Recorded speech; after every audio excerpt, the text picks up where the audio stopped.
Netanyahu वो शख्स है जो 1970s, लेट 70s से ये बात कह रहा है। इसकी मेंटालिटी ये है। मैं आपको बता देता हूँ, थोड़ा सा बैकग्राउंड में आपको बता देता हूँ। जो जायनिस्ट लोग होते हैं, जो जायनिज्म जो कॉन्सेप्ट है, वो पैरेलल कॉन्सेप्ट है ऑर्थोडॉक्स ज्यूज के साथ। Orthodox Jews do not believe in a separate state for the Jews. Zionist जो जायनिज्म है, Zionist believe that they are destined to have this area of Jerusalem as their state. Why? इसके ऊपर detail किसी दिन गुफ्तगू कर लेंगे कि उन्होंने थर्ड टेम्पल की कंस्ट्रक्शन करनी है, एंटी क्राइस्ट ने आना है, और वो सारा वो अपने बिब्लिकल कॉन्सेप्ट्स के ऊपर चल रहे हैं।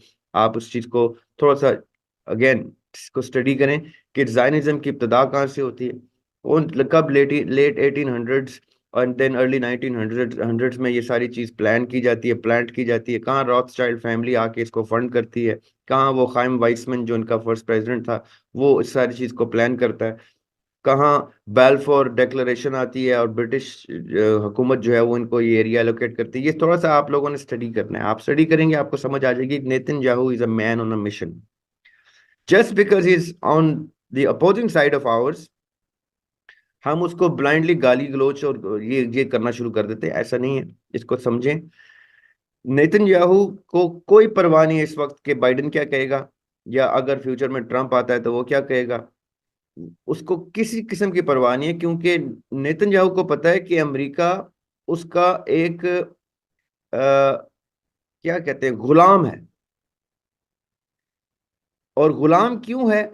ये पिछले 50 से 100 साल जो है, ये बड़े स्ट्रेटेजिक ईयर्स गुजरे हैं। ये सेंचुरी सबसे स्ट्रेटेजिक सेंचुरी गुजरी है। मैनकाइंड ने इवॉल्व होके अपने आप को एक जगह पे पहुंचाया, एक प्लेस किया है। और उन्होंने ये देखा है कि दुनिया का निज़ाम किस तरह चलता है, हमने दुनिया का निज़ाम किस तरह चलाना है।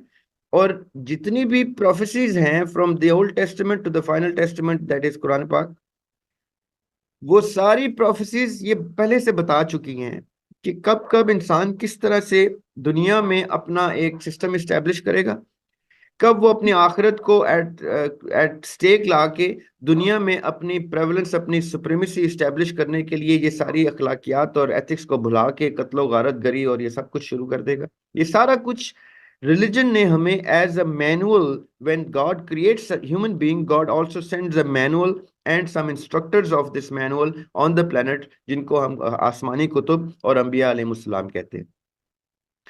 इन सब मामलात का जिक्र तमाम टेस्टमेंट्स में अल्लाह सुब्हानहू तआला ने वक्तन फवक्तन अपने 1.25 लाख अंबिया के थ्रू हम तक पहुंचा दिया था। ना हमने वो किताबें पढ़ी, ना हम अभी भी पढ़ते। अगर हम पढ़ लें तो 90% चीजें हमें वहां से समझ आ जाएगी। बाकी पीछे रहते 10% का इबाम।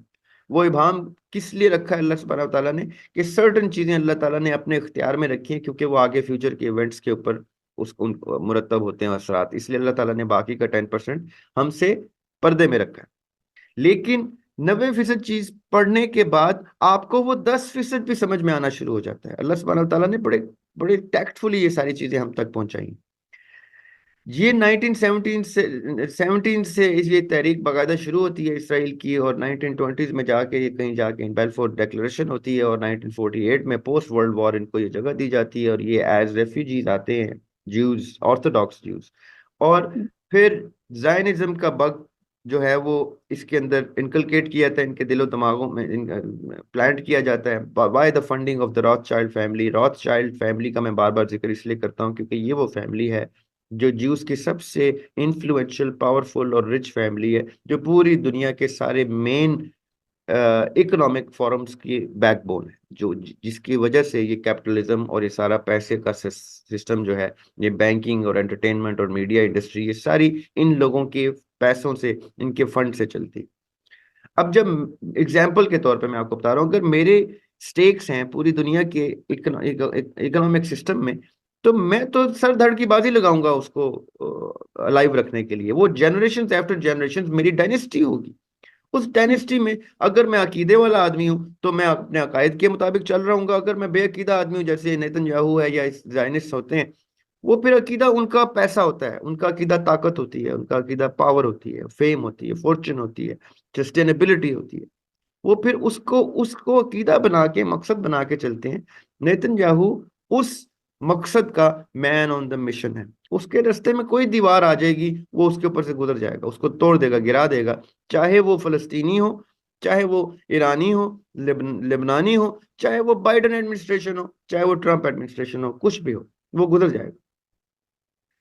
अब उसका उसका क्लेम है one state solution only Israel.